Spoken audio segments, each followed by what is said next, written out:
Hello दोस्तों। Jharkhand computer series में आपका एक बार फिर स्वागत है। जो मैं सीरीज स्टार्ट किया हूँ दोस्तों, इसके पहले दो वीडियो अपलोड कर चुका हूँ। प्लेलिस्ट में आप देख सकते हैं, जिसमें जेएसएससी से रिलेटेड जो प्लेलिस्ट बनाया हुआ है उसमें सारे कंप्यूटर के सीरीज जितने भी मैंने प्रैक्टिस सेट करवाऊंगा वो सारे के सारे उसमें अपलोड कर दिए जाएंगे। ये 20 क्वेश्चन का सीरीज होगा दोस्तों, जिसमें आपका जेएसएससी सिजिल में और एलडीसी के द्वारा जो एग्जाम लिए जाएंगे उसमें बहुत ही अहम रोल निभाने वाला है।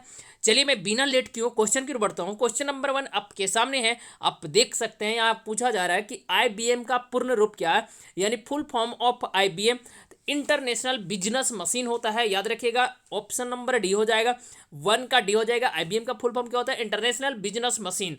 याद रखिएगा। अब option number second number question में चलता हूँ। क्वेश्चन नंबर सेकंड है कि सी लैंग्वेज में स्टेटमेंट टर्मिनेटर है, यानी स्टेटमेंट टर्मिनेटर कौन होता है सी लैंग्वेज में? तो याद रखिएगा कौन सा होता है? ऑप्शन नंबर डी हो जाएगा, यानी इस तरह होता है।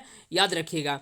अब अगला क्वेश्चन है, थर्ड नंबर क्वेश्चन है, सी लैंग्वेज में नई लाइन से शुरुआत के लिए कौन सा कैरेक्टर प्रयोग में लाया जाता है? याद रखिएगा कौन सा कैरेक्टर को प्रयोग में लाया जाएगा। तो ऑप्शन नंबर सी होगा, यानी ऑब्लिक और आपका एच। याद रखिएगा। अगला 4 नंबर क्वेश्चन है, लिंक क्या है? लिंक क्या होता है? याद रखिएगा, लिंक क्या होता है बताइए। लिंक होता है, एक कंपाइलर होता है, आई एक्टिव डिबगर होता है, इंटरप्रेटर इन सी होता है, एनालाइजिंग टूल इन सी होता है। बताइए।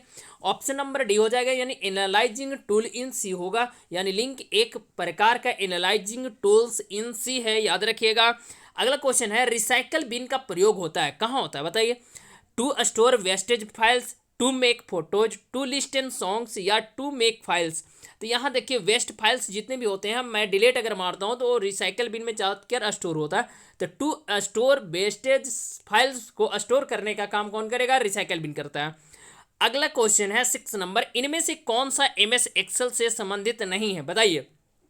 फॉर्मूला नहीं है, फंक्शन नहीं है, फ्रेम नहीं है, टेबल्स नहीं है, कौन सा हो जाएगा?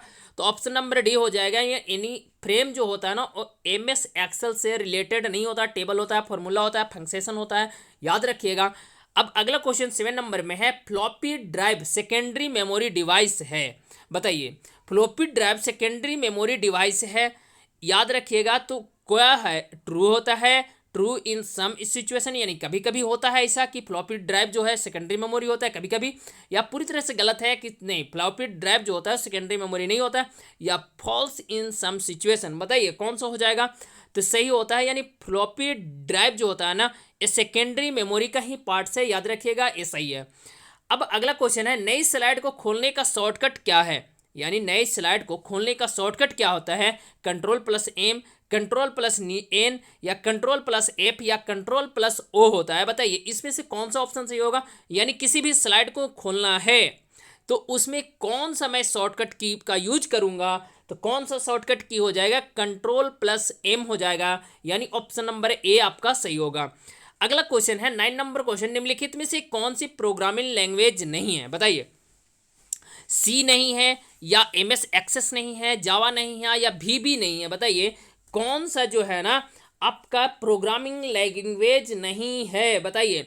ऑप्शन नंबर बी, यानी एम एस एक्सेस जो होता है ना, ये आपका प्रोग्रामिंग लैंग्वेज नहीं है। अगला क्वेश्चन है, एस डी रैम क्या होता है? यानी इसका फुल फॉर्म क्या होगा? Simple drum, specific drum, special drum, या साइक्रोनस ड्राम होता है। बताइए कौन सा हो जाएगा? तो साइक्रोनस ड्राम होता है। इस ड्राम का फुल फॉर्म जो होता है ना, साइक्रोनस ड्राम होता है। अगला क्वेश्चन बोलता हूं, निम्नलिखित में से कौन सा यूनिवर्सल गेट नहीं है? बताइए कौन सा जो है ना यूनिवर्सल गेट नहीं होता? एंड गेट नहीं होता, नैंड नहीं होता, नॉर नहीं होता, या डी में ऑप्शन दिया है बी और सी नहीं होता है, यानी एंड और नैंड और नॉर नहीं होता है। बताइए कौन सा जो है ना यूनिवर्सल गेट नहीं होता? तो ऑप्शन नंबर ए सही होगा, यानी एंड जो होता है ना वो यूनिवर्सल गेट नहीं होता है। अगला क्वेश्चन है, निम्नलिखित में से कौन सी ओएसआई लेयर की चौथी लेयर है? बताइए। Physical layer, application layer, network layer, transport layer, कौन सा होता है जो ओएसआई का चौथी लेयर नहीं होता? बताइए ओएसआई के चौथी लेयर कौन नहीं होता? ट्रांसपोर्ट लेयर नहीं होता है। याद रखिएगा। अगला क्वेश्चन है 13 नंबर, एक नेटवर्क जो संपूर्ण शहर में फैला हुआ है कौन सा होता है? WAN, MAN, LAN या PAN कौन होता है? ये जो पूरे शहर में फैला हुआ होता है तो कौन सा हो जाएगा? WAN यानी WAN। ये जो होता है ना, ये आपका पूरे शहर में फैला हुआ रहता है नेटवर्क।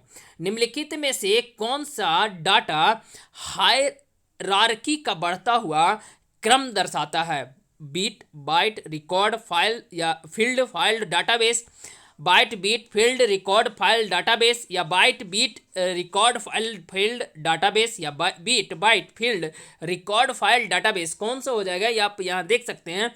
ऑप्शन नंबर डी सही हो गया, यानी बीट से होता है बाइट, बाइट से होता है फील्ड, फील्ड से होता है रिकॉर्ड, रिकॉर्ड फाइल, उसके बाद डाटाबेस होता है। याद रखिएगा, ये डाटा हायरार्की का बढ़ता हुआ क्रम है, यानी असेंडिंग ऑर्डर में दिया गया है। इनमें से कौन सा पीसी का पेरिफेरल नहीं है? बताइए। CPU, OS, टच स्क्रीन या VDU? बताइए कौन सा नहीं होगा? तो ऑप्शन नंबर बी, यानी OS जो होता है ना, वो PC यानी पर्सनल कंप्यूटर का पेरिफेरल नहीं होता है। OS पेरिफेरल नहीं होता पर्सनल कंप्यूटर का OS या ऑपरेटिंग सिस्टम। DDL, अब बताइए DDL जो होता है इसका फुल फॉर्म क्या होगा? डाटा डेराइविंग लैंग्वेज या data definition language, data design language या डाटा डिफाइन लैंग्वेज? बताइए कौन सा हो जाएगा? तो 16 का ऑप्शन नंबर बी आपका सही होगा, यानी डाटा डेफिनेशन लैंग्वेज होता है DDL का फुल फॉर्म। DDL का फुल फॉर्म होता है, यहाँ मत समझिएगा दिल वाले दुल्हनिया ले जाएगी, ये नहीं है, यहाँ डाटा डेफिनेशन लैंग्वेज होता है, याद रखिएगा। IP एड्रेस 129.10.11.01 कौन सा क्लास के अंतर्गत आता है? CK, AK, DK या B के अंतर्गत आता है? तो आपका ऑप्शन नंबर डी हो जाएगा, यानी B के अंतर्गत आता है। कौन से क्लास के अंतर्गत आता है? क्लास नंबर B के अंतर्गत आता है। 129-11-1 129-11-01 याद रखिएगा, क्लास B के अंतर्गत आता है। ATM एक है, बताइए ATM का फुल फॉर्म क्या होता है? Electronic Mailer machines, network machines, electrical machines या स्टैंड एलोन मशीन? बताइए ATM का फुल फॉर्म क्या हो जाएगा? तो आपका हो जाएगा नेटवर्क्ड मशीन हो जाएगा, याद रखिएगा। ऑप्शन नंबर सी सही होगा।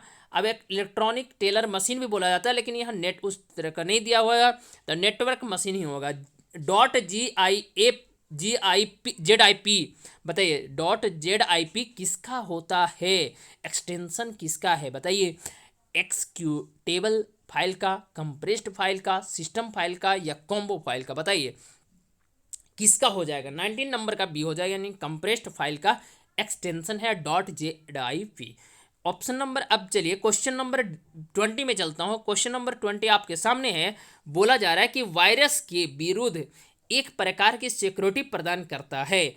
यह नेटवर्क में हर आने वाले व जाने वाले डाटा का नज़र करता रखता है। एक कौन सा होता है? स्पेनिंग होता है, वार्मर्स होता है, एनक्रिप्शन होता है या फायरवॉल होता है? 20 का हो जाएगा सी, यानी फायरवॉल ही होता है ऐसा ना, जो वायरस के विरुद्ध एक सिक्योरिटी प्रदान करता है, याद रखिएगा। चलिए, अगर क्वेश्चन सीरीज अच्छा लग रहा दोस्तों तो चैनल को सब्सक्राइब कीजिएगा, लाइक कीजिएगा, शेयर जरूर कीजिएगा। Thank you. जय हिंद, जय भारत।